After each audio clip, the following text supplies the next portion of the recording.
coming through in the air. NZ shot. Gave it in that first map, and this is sort of an unreliable map to pick up a bunch of points as well. The fact they're able to get 16 eliminations is absolutely disgusting.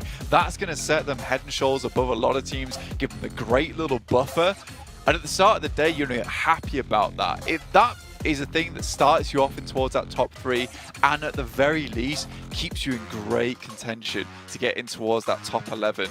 There's that here, 1,000 damage, 7 eliminations. You know, he seemed pretty reserved here, but in the game he was all out.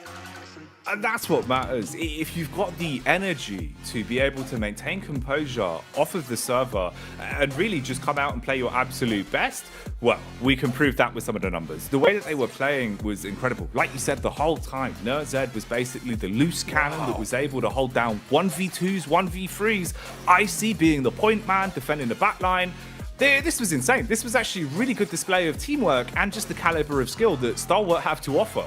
Yeah, you're looking at almost 3k damage overall. Like, that is not Sandhawk numbers at all. NZ barely taking a scratch on this, lad. 24 damage received total is seriously something else. But I do think Icy, at the end of the day, Jackie, that guy was the MVP of that squad that game. He took the dirty job, right, which is to hold down those angles, hold down those edges, allow the rest of his team just to frag out, but he was not stopping, and he looked frozen solid, an impossible ice wall to breach. I mean, the nade is one thing, right? Being able to pull that off under pressure in a timing where, you know, you've got to get it just perfect, taking down both players into a knock state. But then as soon as he's pushed in a 1v1 that even felt uncomfortable watching it, the DBS flip blank, those aren't normal. Those aren't common. Yeah, it was seriously clean. And I think that's where it goes into that case of he knew what his job was, Jackie. He did it well. His job was not to die and just cause damage. Was an insane first game here, and there is so much more to come, but for now we've got to pass it back over to the boys on their desk. Have a field day with our opening game of Group 3. To say the least. Is this how we're gonna start off PMGC? What more could you ask for? I mean, Stalwart Esports just starting off so strong, looking too good here, Kalars. Absolutely. What a win. I said it in the pre-show. Me and Max flailing blindly, saying Stalwart, they're the best. And here they are. Admittedly, it's south of boot camp, so they should be getting a big conversion off of this one. But the way in which they hold this ground is nothing short of incredible against some of the threats that were posed here, Max.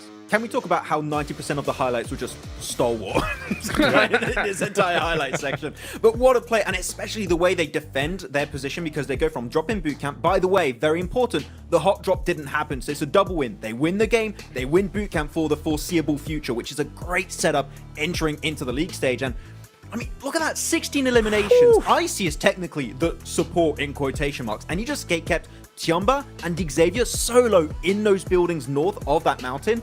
What the hell did we just witness? This is an insane opener match to have for Stalwart. Oh my gosh, that double nade on Xavier was just disgusting. And yeah, I mean, you talk about winning that hot drop and not even having that 26 eliminations, that's going to put a stamp on it, right? I think it's fortunate for the rest of the lobby, the fact that we're only playing one Sandhawk here, right?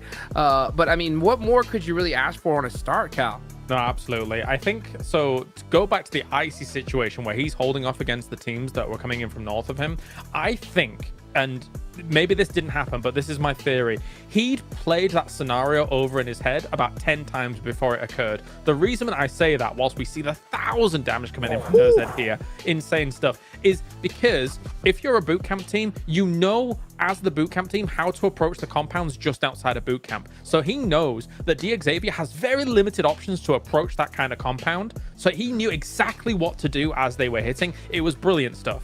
Yeah, it's even smarter when you think about it, because he knew Chamber won the northwest, right, Kalara? So Xavier only had one specific angle they could play, which is the corner of that wall over to the northeastern edge.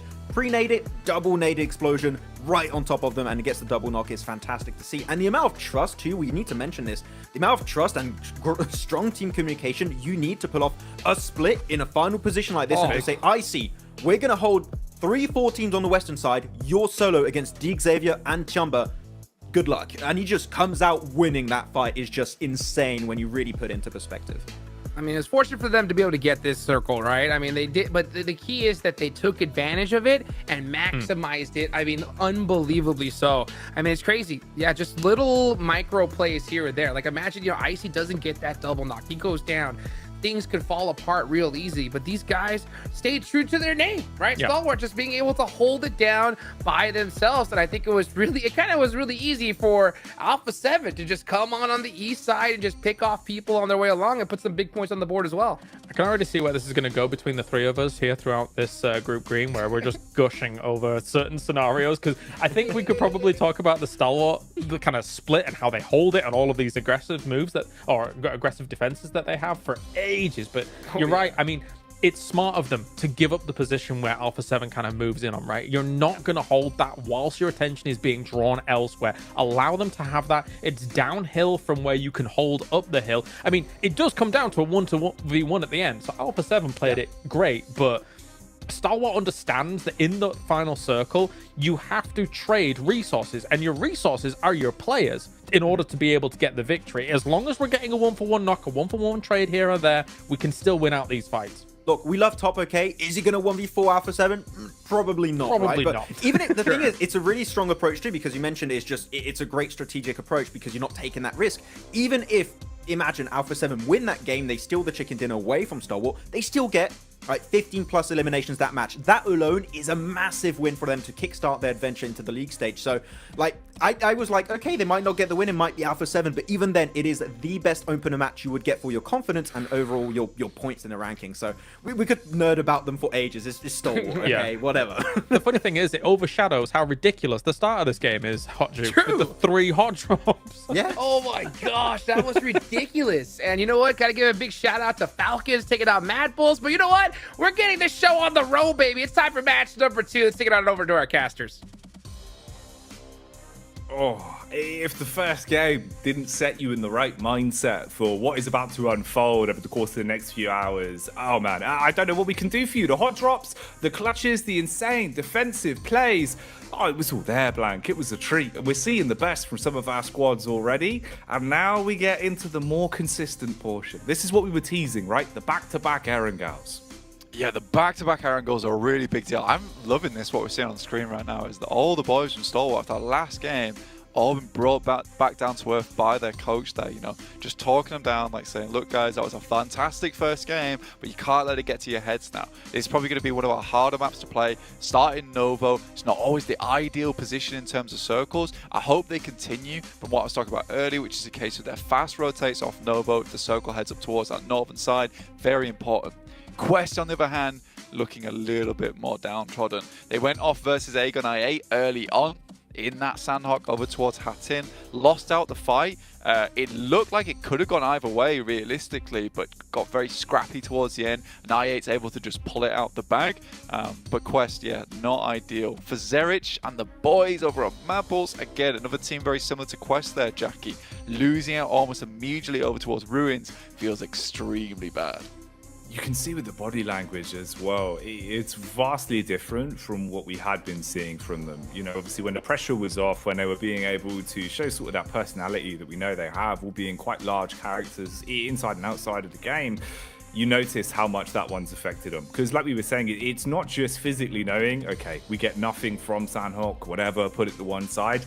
It's not having really more than maybe 2 minutes of survival time over the course of that one, right? The fact that you're struggling to get into it, that really can slow you down over the whole day. So for Mad Bulls, for some of our other squads here as well, like you were saying with Quest, you've got to reset that immediately. You can't afford to especially have back-to-back slow starts, Blank. I think that's one where you're looking at it and the scale is getting tipped far too to one side to start things off for the day.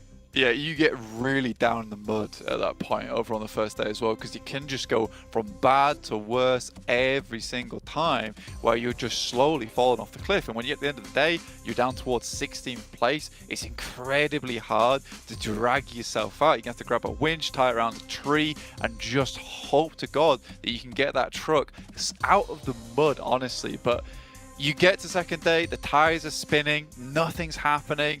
and that's where you just see a team just give up day 2. So I think some of these squads have to understand that, you know, they are fantastic. There's a reason why this is called the group of death, because we have such insane teams here with us. So we need these teams to all be on a playing level field. And to be honest with you, I reckon by the end of the day we'll have a very equal in terms of standings. If we have one team that heads all the way to the top and strikes out, it will be a rare occurrence, but one that I'll love to see here, and they'll have proved just how good they are at PUBG Mobile. Oh yeah, well, this is the creme de la creme, right? You know, this is the top of the crop from all of our regions, and especially the fact that we've got so unlucky for them really in terms of the group draws. It puts us in a position where you can kind of see the best of the best going head to head early. Oh, the body language from Mad Balls, man. You know, you've got to reset that mental instantly. It's hard. It really is hard to deal with something like that into your first game. That's one way to do it. That is one way to do it, you know? Whack the mic in your mouth, you're good to go. Yeah, no, it's nice to see the Zerich still feel a little bit like he can pop off a bit. It's not quite like yesterday. He's wearing some absolutely mega sunglasses, which I hope come out today as well. Oh, maybe spoilers for you guys, but we'll never know. Maybe we won't see them, and this is the only time you hear about them. They'll be mythical objects ever since. But it looks like we are getting into our second match of the day here over in Orangle. Some of these teams looking for a bit of a better match start. But if there's anything to go by off that Sandhawk, Jackie, I think there's going to be more hot drops coming through. It seems that way. It does really seem that way. It's very hard to call because obviously, you know, you take practice as practice, it's one thing. But when you get into these games where really everything is on the line, going for hot drops, we couldn't stress enough how ridiculous it is as a concept, right? The fact that you're basically throwing everything into a bit of a gamble from those opening moments. And we saw there, everyone was up for it. Everyone's willing to take those hot drops. With 3 Erangels being played out back to back as well, you've got to set your ego aside in some of those situations. If it starts to go wrong, you've got to have the backup drops. You've got to have something on the tip of your tongues really to be able to react off the back of it. It really could be one of those, Blank, where we just see these hot drops all day. And honestly, I wouldn't be complaining. No, I wouldn't either. It's non-stop action, which is great to see. And we see these teams where, you know, a lot of these hot drops, you know, 2 of them at least ended up where it was a 4 Lima, where we had all 4 players in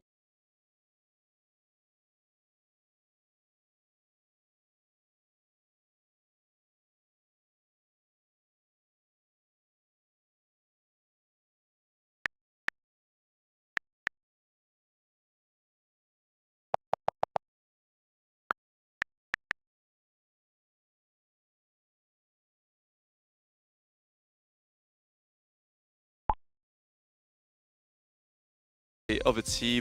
Loops might have been able to have a better chance into that match, all off the back of deciding, you know, it's not worth it for us to deal with reject here. We're just going to leave and let's get our dodge. And it was quite a fragmented fight from Loops as well. You know, we only caught sort of the tail end of it, you could see, but the way that they had approached that one, relatively kind of solo oriented, which at times, yeah, it can pay off massively if you're being able to burn really bright and hit all of your shots. But they were a little bit stuck in the mud, kind of overwhelmed by the positions that Falcons had. You're then at the mercy of the fact there's multiple other teams also that were locked into a bout with Falcons at that point in time. So for Loops, any grasp they had on the situation started to crumble away quite quickly. But that was our first game. This is game 2 as we start to kick things off here. The first of 3 Erangels in a row, an awful lot on the line, so you have to reset the mental and come out swinging as Group Green go at it again. We're going south to north here on the plane path directly down the middle, so really not that bad at all in terms of being able to get to your ideal drop spots right off the bat here on the first game. So we're not going to see too many backup drops here, I don't think. I think everyone can move out towards their relative positions on the map. Stalwart already dropping out over towards Nova. We already discussed this. We've got I-8 down here as well. Pmgc Evos in the plane. I think this time around they're fielding both the twins. Last time we only saw Zuxi. Luxi was not in the mix there. I don't think they had a great idea over towards our eastern side of the map, so it just went all a little bit wrong as soon as that nade knock came through. I think this might just be another hot drop on their hands, and I-8 once again having to deal with Loops in another hot drop scenario. Let's see if they win it for the second time. keeping the spice coming. The cayenne instantly sprinkled into the cooking pot here for our second game. We'll see where this goes. In terms of the split already, you've got a bit of a 3-1 grouping, so a little bit fragmented depending on the peaks. High ground also taken, ground loot being hoovered up as quick as possible to establish themselves something to actually battle back with, as this is going to be uncomfortable. Obviously, I8, they had a good go of it into the previous game. We saw when they had a bit more control on their hands, they were able to approach it very nicely. Here, it will be a lot more chaotic, and that's not the only hot drop we've had. Okay, Blank, this is pretty tasty, actually. I'm glad we're still getting these. It's Bra Sport coming up against yeah. DX Xavier. And I think the thing is with this one, this is the drop that we were the most worried about. Not for Bra, but for DX Xavier. This is not an easy team to go up against here in Pmgc. And in all honesty, if I'd have watched any of the games from Bra Esports and I was DX Xavier, I'd be thinking, I don't know if it's worth it, us dropping as Pmgc. I know it's a central position, but versus Bra Esport, who kind of send caution to the wind a lot of times and will just fight you tooth and nail for a position on their side of the map. This might be a position where we see DX Xavier move away from, and if they don't, I think it will be very detrimental to their overall game. Feels like at times Bra Esport really can be renamed to the Pmgc Punishers. As Yeah, they man, feel yeah, 100%. so confident, man. Like the way they play around it, you can see like they go straight into it, honed in, getting into the flow state instantly. Even with the split, you can see it's calculated with how they've set this one up in terms of the control you've got. A lot of high ground, a lot of back entrances being covered, so you can sort of have the overall lay of the land. Yeah, when this one kicks off, definitely want to keep our eyes locked. Yeah, I really do like the way they play it out as well, because this is sort of posturing as well at the same time, because they took that central, they forced DX Xavier out to the outer edges of Pmgc, almost offering them that escape plan, right? You know, they're like, look, there's a way out of here. You just have to take it. But if you want to come closer into the central area of Pmgc, we will have to go into a little bit of a cage match of our own. So I do like the way that Bra Esports does set this one up, and potentially this could be DX Xavier losing 1 or 2 players. If it goes the other way around, though, you know, Bra Esports, their confidence might just be knocked a little bit here. Smoke's already being deployed. And nades ever important in this scenario, trying to clear the top side of buildings and the bottom side. You have to be a little bit lucky, but just one lucky grenade can lead to an easy topple of all these players. That first domino is always the hardest to get falling, but if you can pull it off, like you're saying, well-placed timing, good contact off one another, it can make the difference. Getting a little bit more confident here as well as they do roam. They've been able to find some defensive utility along their path, and they've been using these smokes to bypass their way through. Nate goes in through the window as well. Close, but no connection on that one. Couple more in the back pockets, and Nice. it seems like the double will actually work out perfectly. Clean knock. Yeah, that's fantastic coming from DX Xavier. You got to give them that. They were looking for the nade. They quite quickly scouted out the position. Top 6 on top, and Kane has to hit a nasty nade here over towards Paragin. Looks like Paragin might have sniffed him out as well off the back of the peak, looking in through the windowsill. So now it's so much harder for Kane in this sort of angle. Ooh, right ahead of him, straight down the pathway. Could get a little bit awkward. Trying to peek off the back of the timing. Spams down, clean connection on the end, able to finish it. Follow up though, Blank. Surviving it and absolutely decimating the HP. Yeah, Kane is not one to be trifled with here on Bra. And maybe we underestimated DX Xavier just a little bit. The double nade follow-up was extremely nice. I don't think Tospic was sort of ready for it, but those shots coming through from Kane were disgusting. Coursera looking to finish off that down player. Not finding much luck so far, though. And Chua, from the side, does find himself another knock. He's taking a big bite out of him.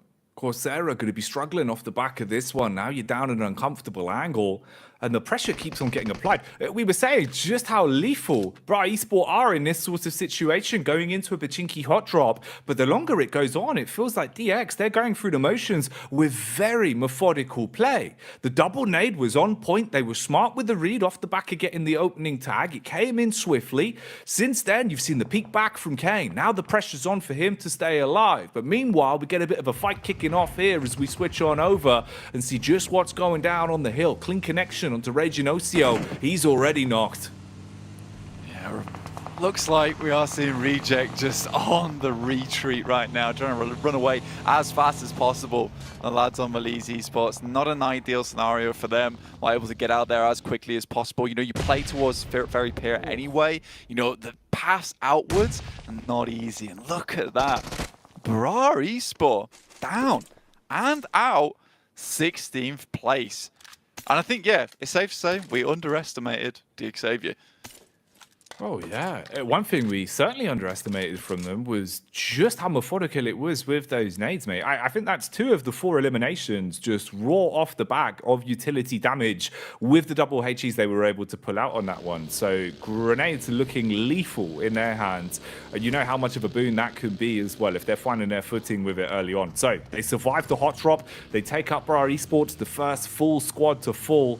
Other than that, I mean, everyone's looking pretty good. Everyone's been able to find their way through this one quite easily, apart from Reject Tokyo, of course, already looking green around the gills with just 2 players alive. Yeah, it's bad news for Reject. I'll get too far. I mean, they got a member towards, I think, very much the end game on that Sandhawk.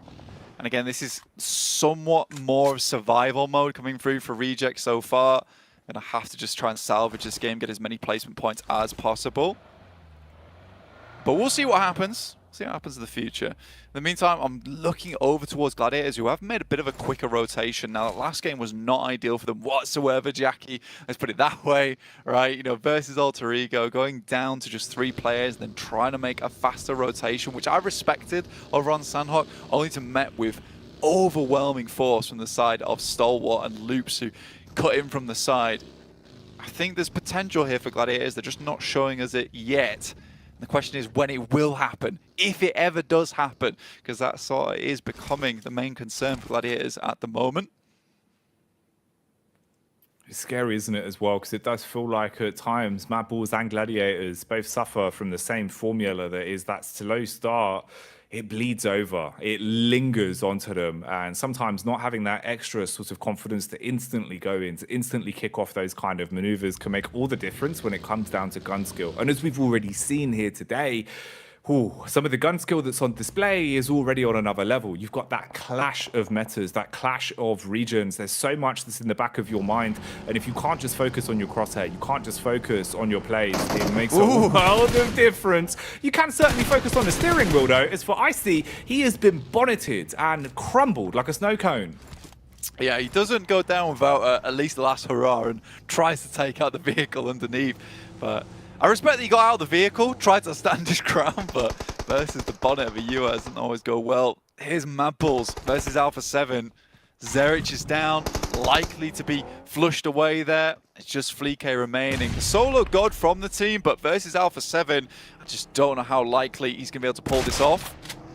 Oh, first connection's clean.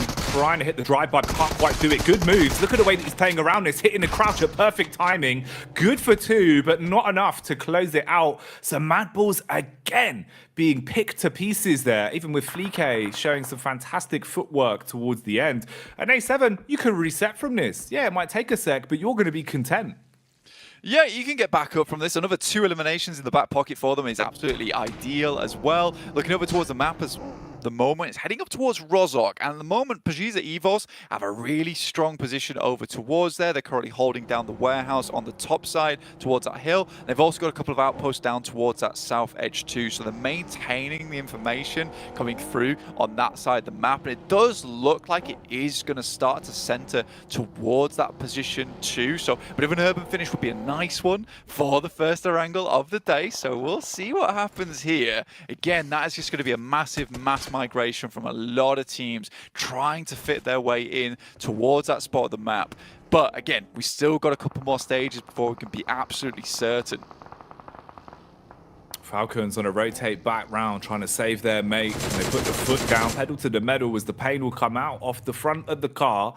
Inflicted damage back on the quest and making their lives even harder today. It was a rough start in the opening game for them. In the seems like that could follow on here again into our opening Erangel, struggling to close down off the one knock they found on the Falcons and having to give up a lot of space. DX as well starting to move back on in, catching contact and potentially thinking they can do something about this. Two compounds close next to each other being taken by Falcons, but they've got to use a lot of the utility they've been able to scavenge to patch themselves up off the back of that opening fight, and you are already down a man. Yeah, I do like this from DX, actually, to be honest with you. The fact is that they took out Bra very early, and also the circle being down towards that side of the map on the northeast edge means that they have a lot of time to work with here.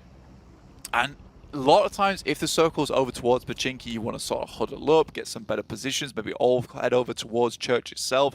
But with this spot, it does mean they can start to sweep a lot easier down towards the south side because teams aren't particularly looking at them all that much, and they have a lot of high ground to play around with. So I do think that DX is most likely going to remain in this area for a little while longer, try and get some more eliminations in the back pocket. With that circle, it's not likely they're going to have a winning position towards the end game. Oh my god, Red! What? Off the back as well! Oh my, the turn on that was unbelievable. The fact that he's been able to punish so cleanly. Ooh, won't matter even if he does get tapped with a DMR, they'll be able to get him back up and into things here, and they need him right now. Looking quite devilish with how he's playing. The compound clash continues though. 3 squads all in close proximity to one another, and there's more roaming in. The vultures circling them, seeing that there's an opportunity to strike on this one. So bullets from all angles as everyone's damage playing.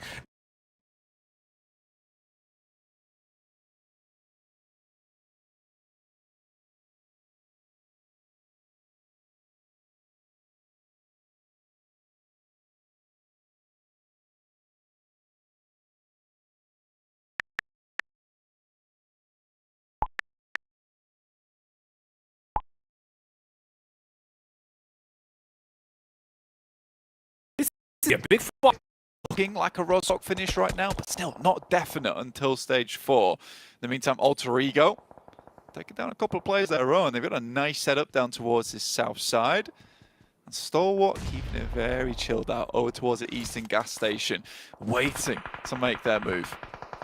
Content with the points they were able to piece together off the back of the opening game. They know it's just about survival of the fittest and seeing how far they can take it before they focus on adding to that total tally. Gladiators finally starting to show a bit of the prowess we know they have underneath the hood. Been a slow start for them into the opening day of Group Green. Already lost 2 players before the first clash went their way, and they've been able to rack up at least a couple of elimination points under the belt and got a little bit more space to breathe now. It was uncomfortable with how close they were. Now you can at least slow it down a little bit, and you're looking at very fragmented squads as well in terms of what's left. It's dribs and drabs ahead of you, so having a 2 versus 1 in a situation like this can make the difference. There's definitely a sacrifice that has to be made here, right, when you get towards this position. I think Gladiators realise that too. They're like, look, we most likely are going to have to give a couple of our players to even attempt to gain a spot towards Rozhok itself. But you're right, it is dribs and drabs of players around this area. So for Gladiators, technically not in the worst position right now. They're not down to 1 player. They still can push off of one another in the future. DX, on the other hand, they'll have to make their maneuver. But this is a cruel pop on the circle. Down towards the south side, on towards School, and Alter Ego, they took a chance on this position. They took an absolute chance on it. They realized it was way too late to get into Rozhok. There was too many teams here. They lost a player to Stalwart, able to pick him back up again, and they opted to go for School. Now, if this continues to center down towards this area, they've got a lot of opportunity to pick up a huge amount of eliminations here for Indonesia. You could see as well, Alter Ego, even with the body language, they were looking relatively confident. They were calm. There wasn't too much energy displayed early. They were able to take the punches that came their way in the first game. And having a setup like this later on could be a big boon for them. It's where you'll finally have an opportunity to play from a level playing field and see what you can get done with it. High ground, control, given up as well as DX have a little bit of room to breathe on this one. Levis taking the lay of the land, Lamborghini off towards the far right as well. 2 players in close proximity to one another, at least for the trade potential, but they've got eagle eyes from this position. You're going to get contact first. Yeah, it's a good spot to play around with. and they'll be able to just sort of understand exactly what's coming at them, which allows you to use your utility way more efficiently, right, at the end of the day. That is the most important thing for you, because when you're stuck in a position like this where you know you're not going to be moving for quite some time, you can't really bust out all that utility too early on. You want at least like 2 or 3 grenades for that end game. You know, any free picks is fantastic. Levi's in the watchtower, getting some good damage done over towards the guys on Alpha 7. In the meantime, Parajin suffering badly. Lamborghini tosses a nade, but it's not on target here, Jackie. Oh, it's close, but not quite the belter that he was hoping for. Even with the support from the high ground, they're taking so much damage across the board that the edge that they had coming into this one, it's starting to be dulled. The blade diluted, not as crisp as they'd want in a sort of situation like this. And you've got to make a risky maneuver. Jumping in a vehicle, looking for a quick getaway. Levi's takes a bullet straight up towards the upper body. He'll be knocked down, not looking too good there. Rest of the team struggling to make it out as well. Lamborghini hopping in a vehicle and bypassing them. Even though he's surviving, the rest of his squad won't have the same benefit. Close and personal for A7 as they reposition. Got to do some field work as medics here. You know, I really do like this play from Alpha 7 so far. Parajin finally down. They'll be able to pick themselves up another elimination off the back of that. And honestly, the setup that DX had here should have been pretty good for taking down A7. It just shows you how good of a team these guys are from the Americas. The fact that they can hold on in this type of spot, you know, set up a really rudimentary crossfire to keep themselves as safe as possible for as long as possible, super important. But they're losing their vehicles now. There's really an opportunity to start getting quickly into the circle. They don't have the momentum to make it happen. So they need to get a couple of knocks here, open things up. Because at the moment, Shopper and RNJ down towards that south side are being really problematic from that little ridge. We are getting our next circle shift over towards stage 5 now. The question is, where does it go? And it is over towards school and apartments. Oh, Alter Ego, the early rotation paying off more and more the longer this one goes on. Sharing it with 2 other teams at this point, though, as they start to make their move on over. For Loops, this could be another situation where we need to see them showing that they can go toe-to-toe in the middle of a cell in a sort of situation like this, as it won't get any easier. Mass migration coming in as everyone's on a rotate. Less of a fun run, more of a sprint on this one. You've got to get there quickly. Absolutely. There's really not a lot of space to play here, and I think one of the biggest plays you could go for is try and get over towards the side, the edges of school itself, because Alter Ego surely at some point will start to really group up, you know, come back together, stick as a tight unit, because you know teams are going to be getting over towards the walls of school, and it's difficult when to make that move, when to make that play, because you don't want to get shot at by players that are still on the outside edge of the circle. I think one team that's definitely done that is Stalwart, you know. They've just allowed all these teams to make these wild maneuvers. And right now, it looks like they're going to clean up the remainder of the teams coming out from the side of Rozhok, which is a really interesting play. Worst case scenario here for Reject Tokyo, really. The 2 surviving players had been playing so fragmented and so quiet, just trying to keep themselves alive inside of the early compounds they established with a building each. But off the back of the peak, DX strike back. You find a pivotal knock, now effectively forcing them to play it out like a solo from this point forward, as you're not easily going to find any room to rotate. Going down to the low ground, you would be taken out of commission very quickly. Although DX, potentially, there's room to breathe. Right now, though, it looks like Nurzed's on our screens and he is displeased with the fight that's ahead of him. A couple bullets down range, tags onto the first, takes a few back, and that is an understatement. With how many players that are all around you in this sort of situation, firing the first shot is effectively ringing the dinner bell. Yeah, I think the Stalwart, they've taken a very aggressive maneuver, right? You know, there's a chance for them to slowly eke it down on the eastern side, but this is a position where they're looking to pick up some more placement points, more elimination points. So I think for them getting caught up now between Tiamba and Falcons, I do like this split, this play from Tiamba, sorry, which is over towards that southeast edge. You know, this is not as risky because they've got 4 players. They can confirm the edge side of Rozok. You don't want to head center because it makes leaving extremely difficult. For Gladiators, on the other hand, that's a bit more of a risk, but one that's paid off this time around because they play on the edge. There is an escape route, but if they got crashed as 2 players, wasn't likely going to go too well at all. I think Kitsune is just being sent forward to try and get some more points on this game with Meku being left behind. Yeah, he's the point man right now. Take all the attention in a vehicle, try and keep yourself alive for as long as possible, and wait for the push in your teammate from Meku, who wants to kind of flank up the bank. And like you're saying, just see if you can get a couple more points out of this one, knowing that the chances right now for Gladiators is getting less and less the longer it goes on. Kitsune finally falling as he seems to have taken a shot towards the back. Meku, he's revealed himself, but he's repositioning out of it. You're going to be swung on by a full squad as well, and they've got nades for days, chucking them downhill straight onto his location. Not going to get any easier for Gladiators here. Seems like them are mad balls. They've been hit with the unlucky stick coming into the first 2 games. Yeah, look at this though. Tiamba actually sort of protecting Meku in this situation as he just slowly creeps away, tiptoeing down the bank. He has a bit of position here in terms of the smokes where it's cutting off the sightlines from Tiamba, who send Alpha 7 back. So, you know, this might be a case of Meku being able to hold on just that amount of time to maybe getting towards the top 8, but it's really not looking likely here, Jackie. And for Gladiators, they're going to be going down this match probably with just the 4 points from the eliminations alone. Alter Ego, though, chiming up towards Tiamba as they also attempt to make their exit. Circle heads over towards apartments, and you can see teams rushing in, looking for a building of their own. Oh, the close quarters engagement working well as the first kiss. Oh, pain will be delivered. Quick medkit in close quarters combat, not looking too good. Tried to reset off the back of it, and his teammate at least saving the bacon somewhat there as well as they swing round the corner, come peeking out through the doorway, and buy enough time, jumping straight back in onto the res as well to get them all back up on their feet. And these are clashes across the board. I'm surprised at this point Falcons were even able to stay alive. They were eating nades for days. They found themselves effectively with a shed to stay alive in, and a Molotov might cook them. Got a run on out through the doorway, straight into the barrel of the shotty, blown to bits. Oh, the trade back as well, not looking too good as the vehicle detonates and consistently this chaos continues.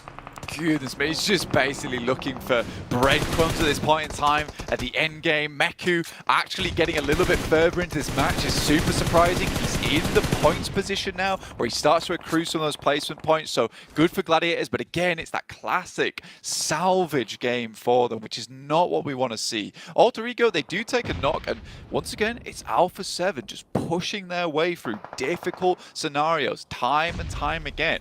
And I think that, you know, looking at this team and some of our comments from earlier, some of that macro has certainly been improved. It is definitely being band-aided by the fact that they are so sick at the game. But again, I think there's been some serious improvements happening from this team all the way through. It feels that way. Hitting their shots at the minute. Good maneuvers, good reads on the game. Ooh. Being able to stay alive in a situation like this, though, is going to be so tricky. You're on your last legs. Sure, you've got the meds to work with, but everyone is right under your nose. Bit of a backstab as well, potentially for Meku. It depends how the cards want to be dealt on this one. Smoke wall in front. Alter Ego's attention firmly given up towards Alpha 7. Meku with a timing on a read, still just crawling down on his belly, waiting to strike at the right time. 2 players on low HP now as well. Jump shot with a DBS. First one misses, second one pelts, but it will be the backup of Rosemary to take him out of commission. Yeah, it doesn't actually have to get involved then. You know, you'll take a safe 6th place, right? That is what's ideal for you at this point in time.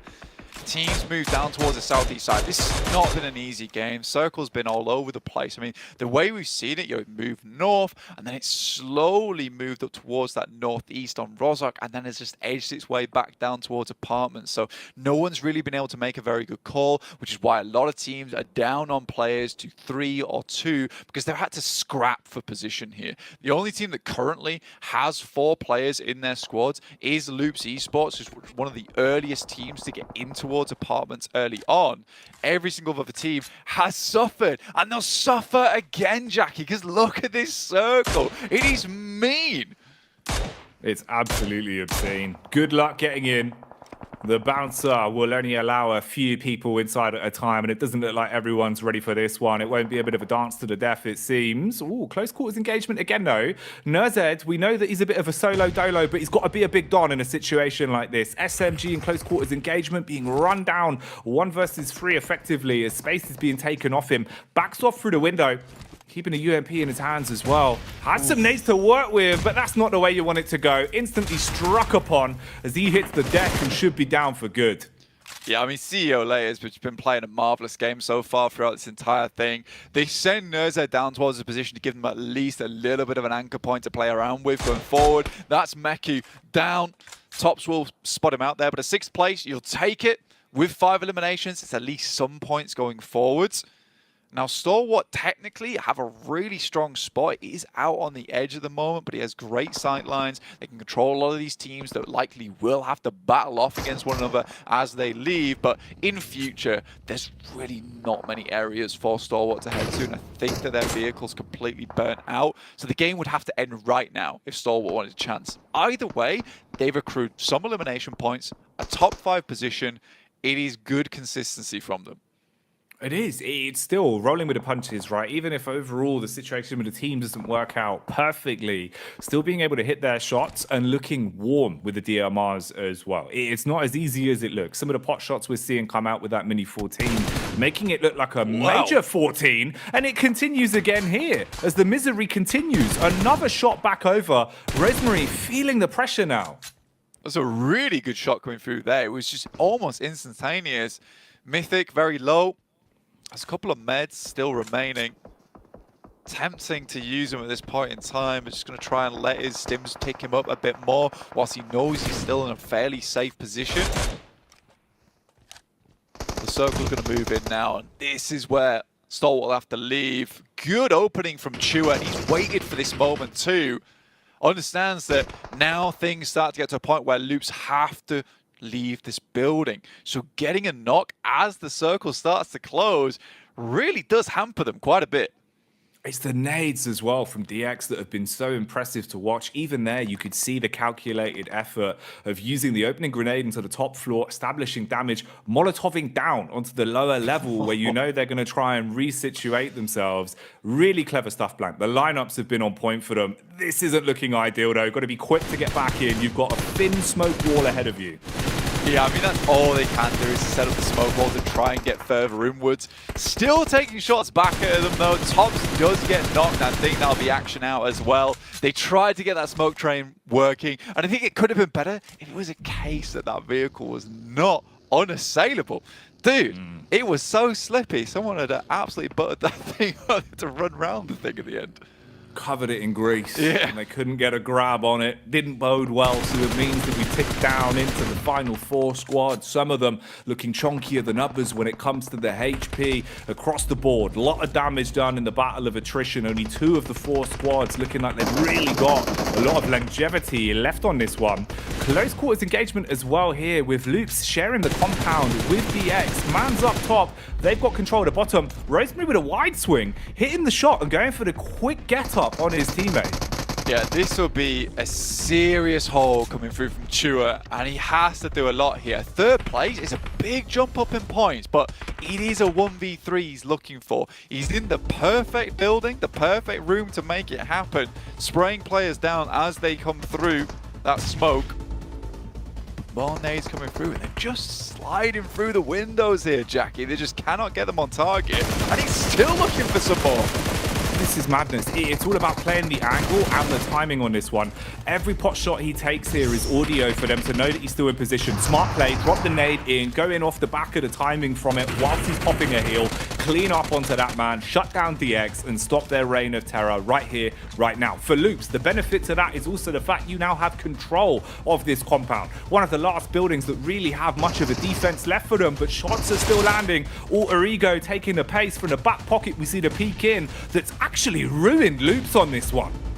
Barely any utility for Loops remaining, but look at all this coming from Alter Ego. 4 mollies, 6 grenades. Those mollies are going to be the things that really cause the most amount of hurt here. Getting out of this building whilst it's all set on fire is horrible, but Ayala, he does find one. Only 1 player remaining, and looks like Alter Ego is going to finish this one off. for Indonesia, but Ayala refuses to give up, but neither do Alter Ego as they take the chicken dinner in our second game. And it's high fives all around.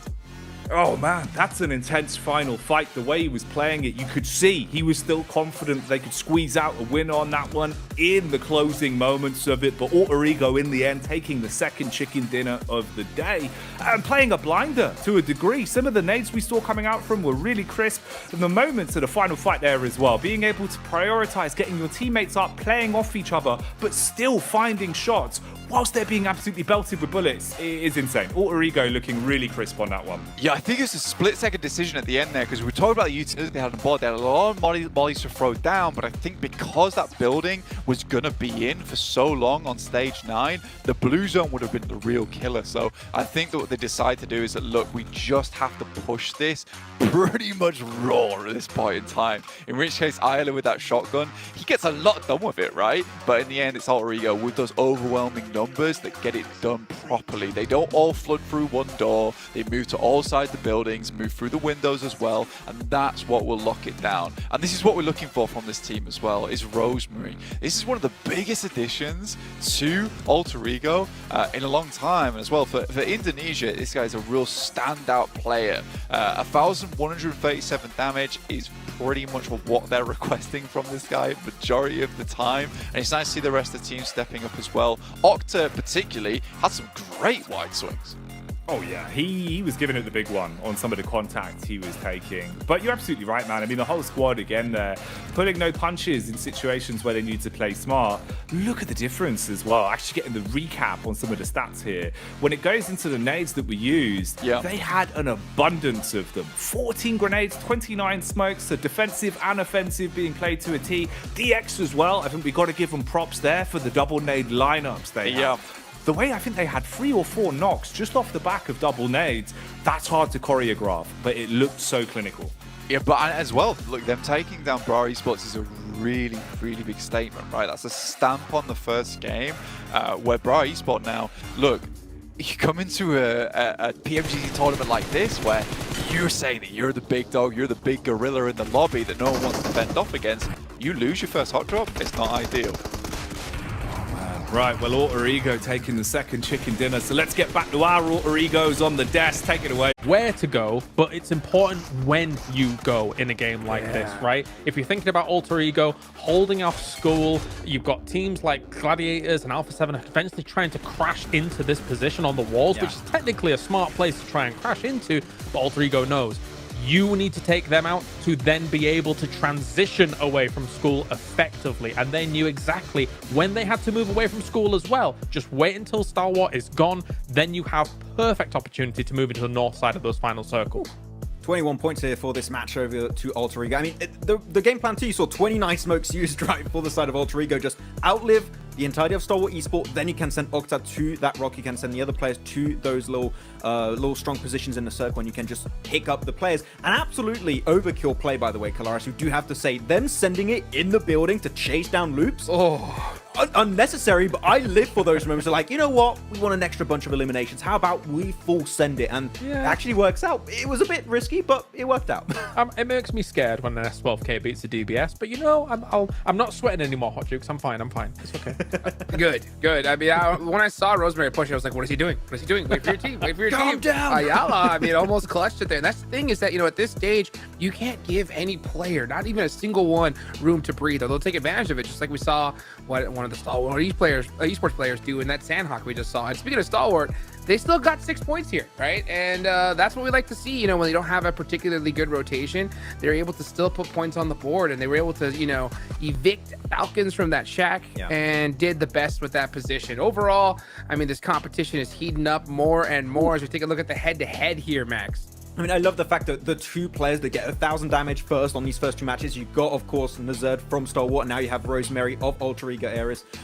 Two, I would say, MVP contenders for not just this group, but like the entire tournament. We are looking at those two players as potential MVPs for the future. So Rosemary's been doing so good and playing around his teammates too. And very important fight actually was them being able to clear Alpha 7 on that pivot. You clear your backside, then you can start to play that Gitun northeast of school and transition from there. So Rosemary was putting in so much work this match to keep teams at bay. I have to re-emphasize that. Like, there's too many teams that take school and allow teams to coexist with them on that wall. If you do allow that for too long, again, how do you transition away? It delays your transition, then you end up being pressed by the blue, then you're maybe a little bit dubious about when you're going to move out into those more open areas, like with smokes and things like that, and then you allow those potential teams over at apartments to have a bit more liberal free reign over you. So I think very great awareness coming out from Alter Ego here about also not only when to move, but also when to deal with threats around them here in this game. And it's not just awareness, it's the confidence, right? I mean, you talked about it because it makes so much sense. You know, you have teams that have such a great spot and they refuse to leave it, right? They're just like, oh, we're comfortable here, right? We don't want to move. But sometimes you got to take out those threats if you want to be able to secure that side of the map. Just like we saw in the last map with Stalwart, right? They pushed south, they took out Falcons, they prioritized them first. And that just left that entire side of the map open for them. And again, we see here with Alter Ego, right? They could have just chilled in school, waited for the next zone to see what happens. But they said, no, I want this clear, and I don't got to worry about them later on. Yeah, I think when you look at that as well, I mean, we're, saying that Alter Ego dealt with Alpha 7 very well. I will say props to Alpha 7 for moving to the wall when they did, because they're constantly having to think about the threats in Rozhok. They're not only making sure that they're not rotating into them, they're kind of funneling them east of Rozhok, making sure they're not going to breach over the hills, and that puts all of those teams going east in absolute jeopardy. There's no way to play east side of that down into those fields north of apartments. So they did a great job of being able to shuffle the lobby around for themselves and then make the move that they had to, which again was cleaned up by Alpha. It's not even just about timing for me for Alpha 7, is they go to that position on south of Rozhok on the mountains to make sure that the backside is cleared, then you can start transitioning to the wall. So it was a tough transition regardless, because Alter Ego just fully stacked in school, so making it to the walls is very nadeable. You're very predictable, just going to be hugging the side of the wall, which Rosemary, again, to his credit, was holding that position so efficiently, so good job on that. But Alpha 7, it was a tough game. They still made the most out of it. Just like Loops, the two Brazilian teams, like, what a match. Like, they had a tough game in terms of how to rotate, and yet they were able to weather the storm to some extent. So I'm proud of Brazil this tournament. Speaking of proud, right, we got to give a big shout out, of course, to the official smartphone here at PMGC, the Infinix GT10 Pro. It was bred for professional esports players, guys. So if you want to go ahead and outplay everybody at PUBG Mobile, take a look, of course, at that GT10 Pro. And as well, guys, make sure that you're going ahead and searching us on TikTok, right? PMGC 2023, see all the newest stuff that's going on behind the scenes with the players. And then right after that, make sure you hit subscribe to all the channels. Hit that red button. You guys know what to do, because man, this thing is heating up here. It's so crazy to see the level that we're playing with, right? And that's the name of the game, is that you can't always win each one, especially when we're getting PMGC circles like this. The point is to be able to put points up on the board when you can't get that win, but if you do get that circle, right, you have to dominate. And I think we've seen that here so far in the first two matches here, Cal. Yeah, and actually, you started talking about it starting hot. It really started hot in this game, right? And thinking about the fact that we got 3 Erangels, so teams can adapt. So let's talk about this here briefly. Agon I8 going military C block, which was surprising to me considering that their drop of what is usually Ferry Pier is open and in close range. I was surprised that occurred. Luke managed it perfectly, because obviously they get themselves to apartments a little bit later on, but in quicker pace, being able to enter from the south side. I was surprised to see Agon I8 take that location. I think maybe we'll see adaptations in these next games.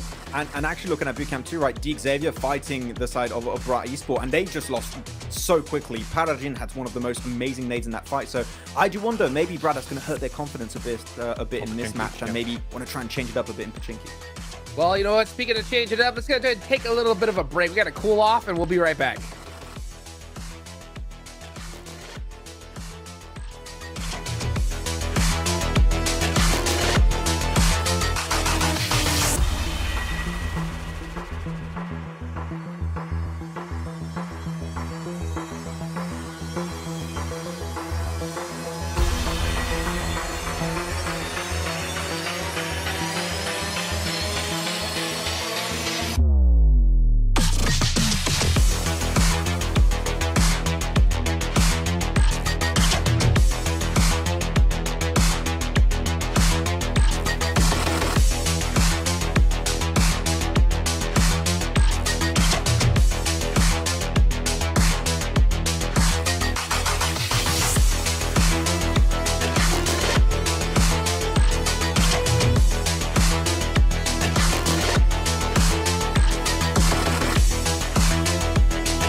And we're back here, guys. Welcome back here to the PMGC 2023. Now, we were talking about some of the teams that performed really well, and we're starting to see those names, right, really start off strong here. But you know what? I think there's some other teams that we saw, really do a pretty good performance here. And we were talking about it in the back.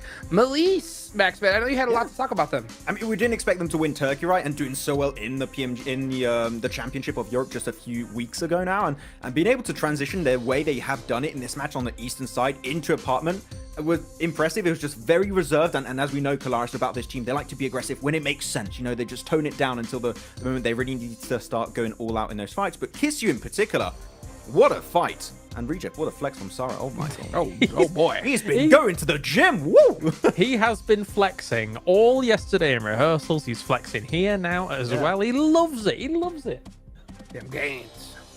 Gains, baby. You gotta be able to flex on the squad when you can. And that's that confidence, right? But hopefully we can see that reflected here on the leaderboards. That's the one thing that we gotta see here from Rejects. But you know what? I'll tell you what, I love the fact that we're gonna be playing another Aaron Gale match.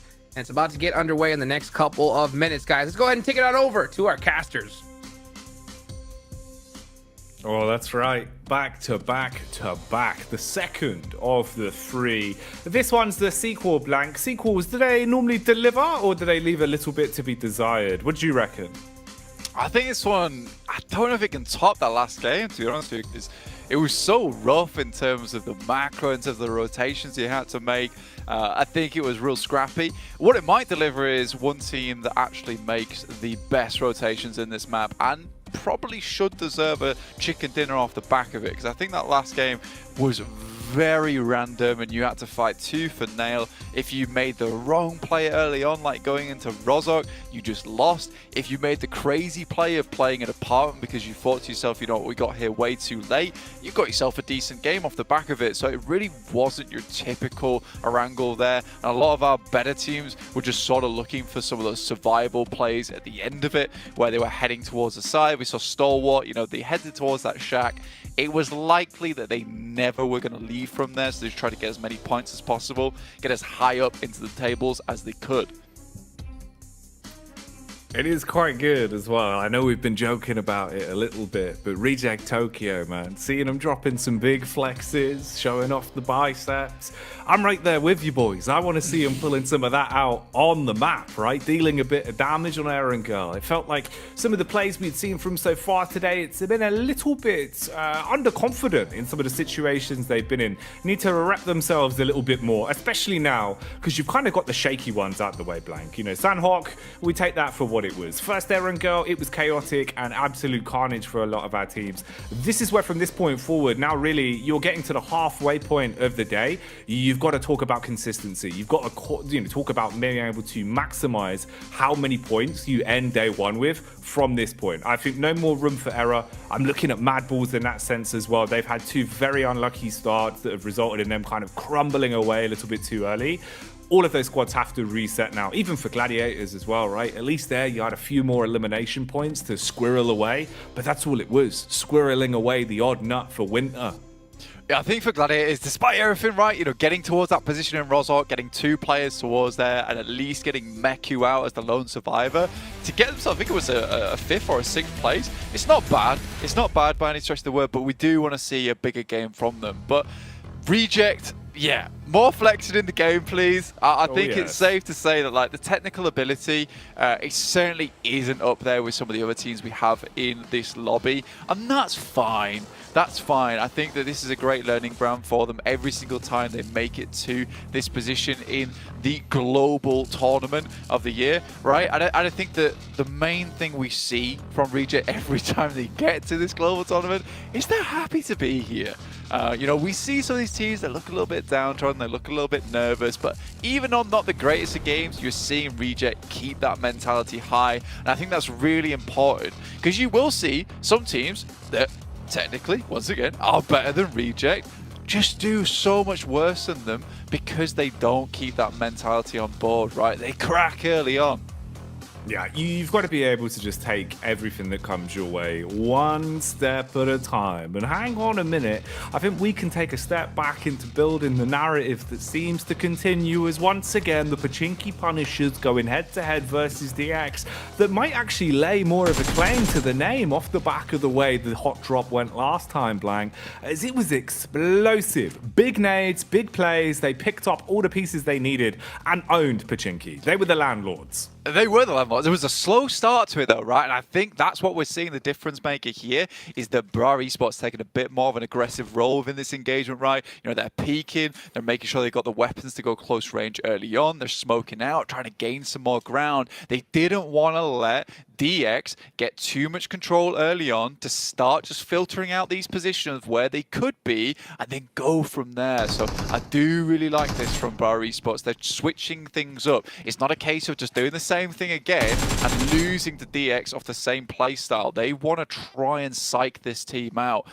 So again, this could go either way. I like the initial playstyle from Bar Esports, but I do think that DX has once again slowed things all the way back down, which is exactly what they want. With Chua just handling this nade on the side here could be deadly.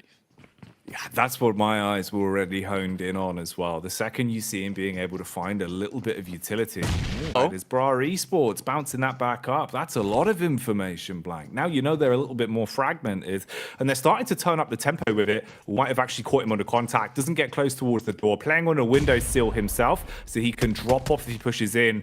Weaponry-wise, it's the SMG versus the Shotty as well. He might be introducing them to his friend Big Papa Pump, but he misses the first shot, hits it on the follow-up, but it's too little too late. The trade game works out well for Bra.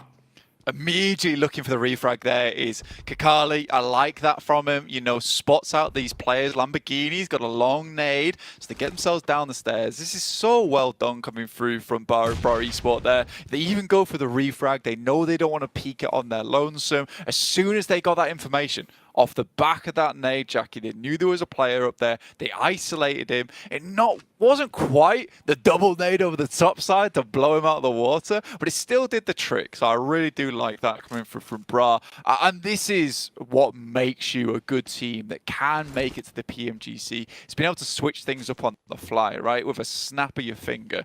If you desperately want Pmgc, you want to hold this spot, you can't show DX the exact same thing as last time. You've got to show that you are not human in that sort of situation where you do have the fallbacks to go to. You're not instantly just going to have the previous emotions from last time clouding your thought process. So you're right. The adaptations, really quite nice to see. Loop's here. Hello. He's in the field and he's found himself some Rosemary he wants to pick. Very rude, Blank, stealing it away. Yeah, that's a cheeky pickup there over towards Rosemary. Pretty evil pick as well, but that's a nice play coming from Loops. I think they knew the general area that these guys were going to be in. Cardozo just stepping up for one easy elimination. You will take that. That's going to send you a little bit further up the leaderboard for practically free as well. Also means that rotate coming in from the eastern side, way less dangerous now, because you aren't going to have to jostle elbows with Alter Ego as you make your way over towards the western side, which is where the circle has gone, very far over towards the western side on the north edge. And this is the first time in a long time as well, Jackie, that we see Gladiators get themselves a central position at the circle at the start of the game. Over in their region, they did not see a lot of these types of circles. A lot of them heading down towards the south side, towards Millie, down towards the southeast. I think that some of their games are excusable because of that. Some of them just absolutely weren't. But this is an opportunity now to really show up and perform. This is a fantastic gift you've been given. If Gladiators can't perform on this match, I think we have to write them off until they start bringing something to the table, because it's been too long now where we've said, just wait till the end of the tournament. They'll pop off then. It never happens these days. No, yeah, you can't subscribe to that kind of mantra anymore. You know, it feels like something sort of changed for the squad, really, where if they start to snowball in a negative manner where they're not picking up the early points, they're not being able to get themselves honed in early, it's not going to change easily. So at least here, having the blessing of the circle on your side, it can make the difference for them. They're not fighting from the back foot, which we've seen twice in a row now, where the rotations have been a little bit uncomfortable for them. Honing back in on here for a sec, though, Bright Esports, obviously, after they were able to pick up the opening knock, since then, they've just been taking it as a pack, suited and booted, looting, ground level to ground level, whereas DX, they haven't really budged an inch. They've been playing far slower, looking almost timid off the back of the first engagement, and that sort of body language does always worry me. I think with the way DX played into the last game, you could see, even if they were struggling, even if they're forced into a situation where they don't feel quite as confident, they were still taking their approach to it with that air of arrogance. Here, it's very much kind of waiting it out and hoping there'll be some scraps left towards the end. But for Bra, are they content to even give them the scraps? Yeah, I think this is the smart move as well from Bra Esports as well. What you want to do in this situation where you've got the enemy team with a player down, they're likely going to buckle up, turtle up, lock themselves away. And for you, that moment just is a time to go loot every single building of every little bit of loot, every little bit of utility you can get. If you get level 2 vest, level 2 helmet, you get a lot of utility, a lot of meds, you can extend that engagement. Even just finding a DBS in that situation is absolutely fantastic. You've got more ammo to play around with. So for Bra, slowly but surely, they're kind of cementing their spot over there. And when that team fight does break out, should it break out, they'll have a significant advantage. It doesn't mean that DX can't win that fight still. Paragin had 5 nades, I think it was. A couple of those placed well. Could be the difference maker between Bra Esport losing that fight and winning that fight. But I think they are making all the right moves at the moment. And DX does look a little bit frightened. You're not wrong. We'll see if they can turn it around. Ooh. Talking of turning around here, top and tail with the vehicles in close proximity as information goes either ways. Megamind catching whiff of what exactly is happening here on a rotation, as they're starting to get themselves into a bit of a better spot. Actually, getting himself out of the vehicle, going for a quick lay of the land on this one, but seeing they're backing themselves quite far off. Taking the pot shot onto the last man in the pack might work out for him, but being able to hit those shots from such a distance is never going to be easy, and that info goes both ways. They'll know about his position in future. Circle starting to reposition again here as when we move our way into stage 2.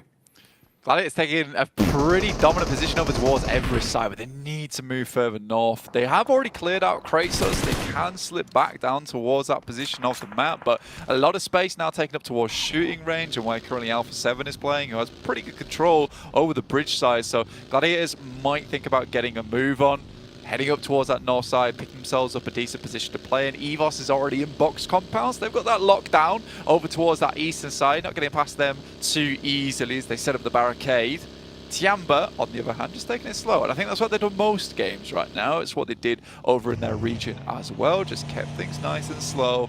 Play for these wide rotates. Play for these safe rotates as well. Get themselves into the end game. And I think that's where they start to thrive a lot more. Playing off one another is kind of their MO. You see with the utility they've already been able to piece together as well, that at least in terms of being equipped for a bit of a later play into this one, it's looking pretty good. Nice amount of nades distributed between the squad. Big bit of spacing as well taken. Oh, Tixie. He thought he had contact on that one and was able to just keep his eyes on them. Instead, he's lucky he's still alive. Big tag. Knocks his confidence a bit, goes back into the building to bandage himself back up. And this is where it all started over in Pmgc, obviously with Bright Esports being able to pick their way through DX. Now again, hot on their tails, using the extra loot they've been able to establish to fully pick Pmgc dry and be able to have that control, forcing DX basically into one compound, leaving them looking so uncomfortable. Big change in the way that they've been setting up. The posturing does not look anywhere near the same as it was in the first game for DX. You can see already losing one man has been enough to make them feel like they're in a bit of a downward spiral. Yeah, I mean, it broke him immediately. It's kind of sad because I think Chua kind of plays with that off angle as well. So as soon as they lost him, they were like, oh, what do? I'm not sure anymore. And I did like the way that Bra Esports goes for it as well, because what they do is they take out all the buildings close to them in terms of the loot. Then they fan out, take the outer edges. So even if DX wanted to leave whilst they were clearing those outer edges of Pmgc, there was no loot remaining in that area. You can see they still have the double pump shotgun on board. Really not a lot to work with. Lamborghini does find himself a DBS though, which is fairly ideal. Always handy. If you can pack a punch with the weapon, it can be the difference maker in scenarios like this. The added utility always a benefit though. Kane walking out with the nade in his hand, expecting to be able to bounce it off the window ledge and find a bit of a pickup. Not got his wits about him. Exposed on the contact, Lamborghini putting bullets down range and connecting with a backup with the rest of the squad. And now things are a little bit more fragmented. Effectively going from looking like they're out of sorts to playing like a tripwire here. The early warning system getting the contact. And brah, you're going to be a bit uncomfortable with this. Heals having to come in, zone nipping at you as well. Very light damage, so not enough to write home about, but uncomfortable from either side.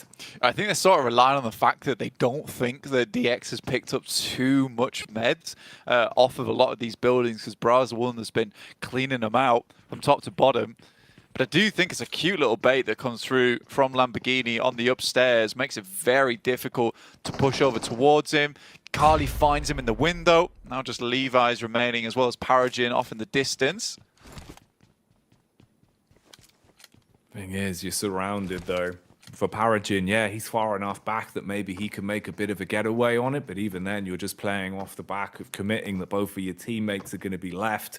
You'll have to bail and see what you can do in terms of the longevity of the game.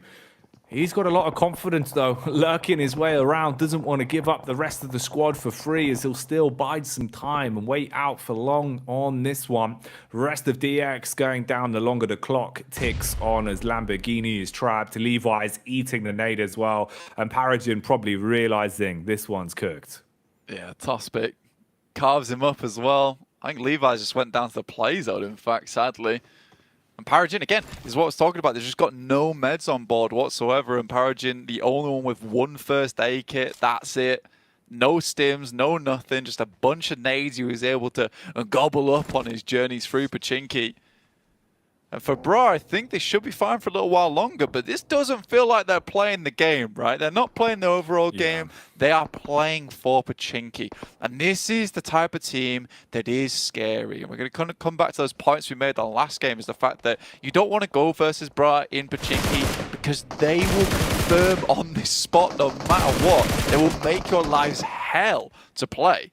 So for them, it doesn't matter about this game right now. They want to secure this position on the map. They don't want anyone going for it. If they do make it through to the grand finals, they want teams to know that it's not a good idea to go up against this team on a hot drop. Yeah, it's really taking it as far as you can with proving a point on that. Yeah. One, right? I mean, fair play. It is one of those where I'd say maybe DX will think twice about going for it again, but there is another errand girl after this, so who knows? Maybe at this point, third time's the charm. Both of them winning 1-1 apiece in terms of who came out on top with a hot drop, but no real winners here between either of the squads in the grand scheme of the game, right? You get those 4 elims, that's it. Outside of that, I mean, Bra basically giving up the goose very early into this one. Yeah, they've got no mares. They're just slowly dying out there to the blue zone as well. Take a look at the next circle coming through stage 4, where we're going to get a really big shrink on board. And it could go either way, because it could head over towards that north side or down towards the south. And it looks like we're locking in over towards North George a little bit on that western edge. But this is not a comfortable area to play in, I would say. And I think that teams that were able to hover around on this western side towards North George will have a bit of sanctuary for quite a while going forward. That's Stalwart as well as Alpha 7 who drop in this position. Gladiators are on the outer side of things though, so they'll have to battle through Mad Bulls, maybe take some pot shots towards a lot of these teams coming through on that western side. In the meantime, Falcons try and cross the bridge, and STE shut that down immediately. The land to water ratio on this one not going to be too favorable if you're a little bit slow with your rotations. Getting ahead of the punches would have been the best cause for it, so positions are going to be absolutely everything. Evos have been spotted as well on a rotate here from Loops, as Mythic was able to do a substantial amount of damage but not quite finish things off. Talking about the H2O pounding up and out of the river here and taking the fight towards AA as the shots are coming across. Everyone's taking a bit of a hefty hit though. And you've got the flank potentially from Icy and Co. But they've got a compound to work with. Should keep their noses clean, at least hold what they've got here. But this just looks so uncomfortable. Meanwhile, one of the few times we've had an opportunity to really say much about the Mad Bulls, as they're also thrown into the thick of it just along the coastline. Oh, it's all looking a bit iffy. It's actually not a bad position for Mad Bulls, right? He gets to control the bridge side. They can play underneath the bridge, play just to the edge of it around the rocks. So it's a good spot to hold out a lot of teams. But again, it's not exactly a water gun in terms of a spray coming towards you. This is a flood of players on the way from that south side. It is a super. What was the Super Soaker? There we go. Super Soaker. This is a Super Soaker in terms of what's coming at you for the Mad Bulls that they're going to have to deal with. So I hope they don't mind getting their clothes wet a little bit, because it's going to be difficult to hold on to this position. But this is where they get some of that confidence back on board. And I appreciate they put themselves in a spot where it's not a case of, right, let's play this one safe. It's a case of, we're going to have to fight for our lives here. Oh, you're talking about playing it safe. The biceps are out for Reject Tokyo as they go driving straight in over the hill and eating bullets because of it. None of this is looking favorable as each and every one of them are being absolutely pounded. Radio Ocio, the only one that could potentially make a bit of a maneuver from this, got so far back with the extra lift the vehicle had on the drive in, basically just game-ending himself and all of Mad Bulls on the way out. Even if you survive this, you're going to be thrown into such a rough position now. Fleek unleashing with a nades back, playing around the smoke. Frozen's on his last legs. Ocio trying to go for the res on his teammates, seeing if he can at least salvage something from this one. But this is nasty. That was a confident play and a half. Yeah, I mean, for the guys on Reject, they knew they had to do something and do it fast. They assumed there'd be players down towards that region. If they send all the vehicles in, maybe they catch someone on the bumper. They do, in terms of the front line over towards Naomi. It gets a lot easier from there forward. And I think Mad Bulls just weren't expecting such significant force coming their way. In the meantime, Gladiators lose 3 of their players.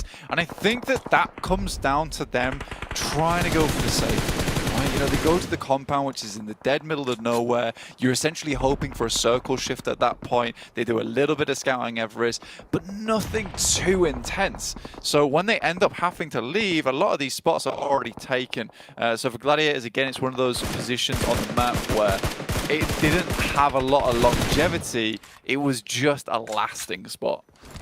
Yeah, for Kitsune there, proving that the nine-tailed fox does not enjoy submersing himself into water, goes down and out, and Gladiators, again, wipes off the chalkboard, losing a lot of teams over the course of this one. But more importantly, if you look at the battle of attrition towards the right-hand side of your screens, you can see just how many squads are down on numbers. That's been a consistent trend throughout the day, where even if you're finding a little bit of survivability, everyone's being picked off blank. We're not seeing much in terms of the overall teamwork because the numbers are dwindling so early that the longer these fights go on, especially now into the 5th circle, it's so hard to play off each other. Hero plays have to win and lose you battles. Yeah, it's been a pretty horrible circle, honestly. And I think that we said that they couldn't really top the chaotic nature of that last game, and this certainly kind of has. The way that it was sort of positioned down towards that south side made a lot of teams assume that taking control of Everest, South Crates, would be a great idea. In the end, it just constantly moves further and further up north, in which case that early rotate coming from Stalwart, the hold from Alpha 7 being very cautious of where they want to play outside of their initial drop spot in North George has been fantastic. But I think the one team that surprised me the most is Alter Ego. They have had a long journey from Lipovia to get here, which just goes to show teams that were dropping over towards the western side, Gladiators, had a chance to get here. They lost a player early, did Alter Ego, and they still fought for their position inside the circle. Let's hone in on this for a second. The action that's going on in front of our eyes right here, because again, Nerdhead is proving just how lethal he is. As a bit of a solo, whilst his teammates are patching themselves back up, he instigates a 1 versus 3, buys his time to wait for a rotate in to even have a 2 versus 1 fight to work with. And even then, he's just content to put bullets down range, keep advancing, taking map control off them, now looking for the last knock as he goes in with a bonnet, trying to just absolutely roam his way through them. It'll be Icy that shuts it down as Shopper is slain.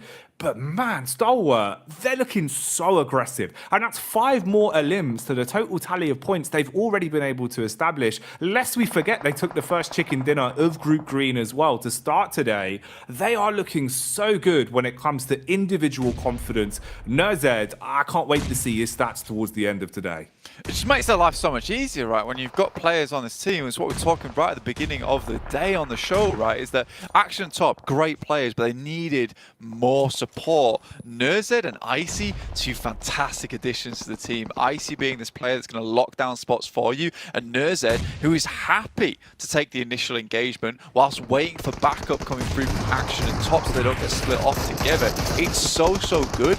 Now they have complete control over the north side. Is this going to be a second chicken dinner on the day? Alpha 7 doing their best to hold their spot. Circle moves down towards the south. Looks like Alter Ego and Alpha 7 will be battling out for these 2 compounds. And that was Loops getting a blessing in disguise as well, because Madballs, or at least what remained of them, was so heavily focused on dealing with a last remaining solo that they eat so much damage. Loops just roam on in, couple bullets into the back, tidy up on that one. We've seen Loops having smart plays. They thrive in these ones, Blank. When they're able to just take the space that's created for them by Stalwart, they absolutely live for it. And we're getting closer towards that being the potential storyline once again. This time we do have all of Quest alive as well. Quest, it's been a bit hit or miss with their placements in terms of the way they've been able to start this. It feels like it's been a bit shaky towards the start. Having all 4 players here could be a bit of a boon for them. But again, you look at the spacing, you look at how far they've got to move, especially with the zone starting to nip at their heels when things tick away a little bit longer, and you have no clean map control. You've just got grass and trees in front of you, and then 4 players in 2 separate compounds that have their eyes honed in. One of them being Alter Ego, that have proven, even as a duo, can be absolutely devilish when it comes to the firepower. Yeah, man, I mean, for most of these teams right now, you know that this ridge side still in play, right? So, like you say, all eyes towards this position. Quest, all credit to them, you know, 8 eliminations, Al-Haji leading the charge for them. So I think that they've done well here. It's just taken a while to pull on that ripcord and start getting that engine moving, getting it growling into this PMGC. But not an easy position to play from, have Quest had, and getting through this with 4 players is really big. The nice initial nade into a secondary knock from Revo. That is gorgeous. Ayala, though, spots out Icy coming through from Stalwart as he tries to get some scouting done. Luckily, sets himself in a spot where he is safe.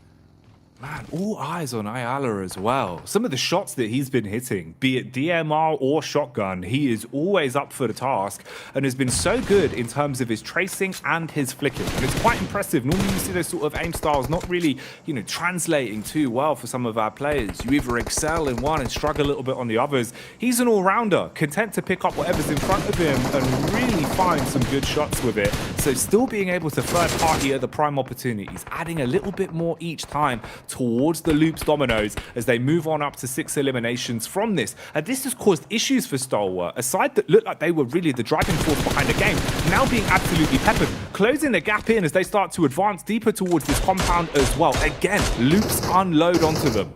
Oh, it's all going wrong for them.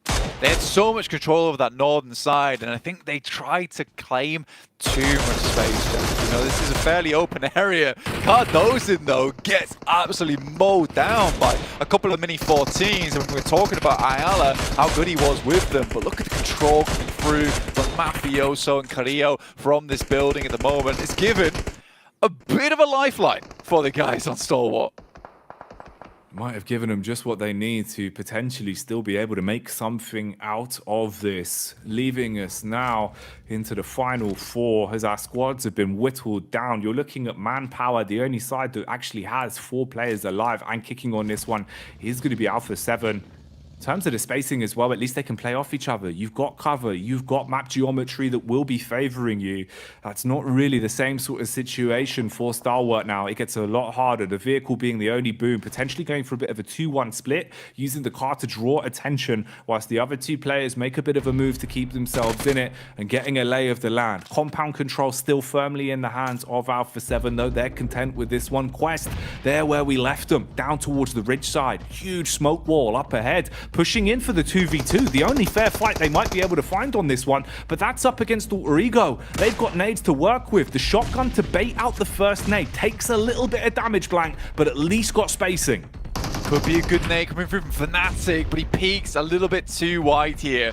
This second nade coming through from Octa has to be good. Has to prime it just right. Alpha 7 sends in over towards his position to finish off this engagement. Good nade from Easy that might just finish it off, and it does. But this was a smart play coming through from Alpha 7, honestly. They realize that there's still two players coming from Quest. They're over towards the western side. They allow them to head over towards Alter Ego. That fight's going to conclude on its own, with at least it being a two-player being left standing in the end game. But really fast rotations here from Alpha 7, getting into position as fast as possible to try and get this game sped up for them, whilst they know that STE is still currently licking their wounds over towards this northern edge.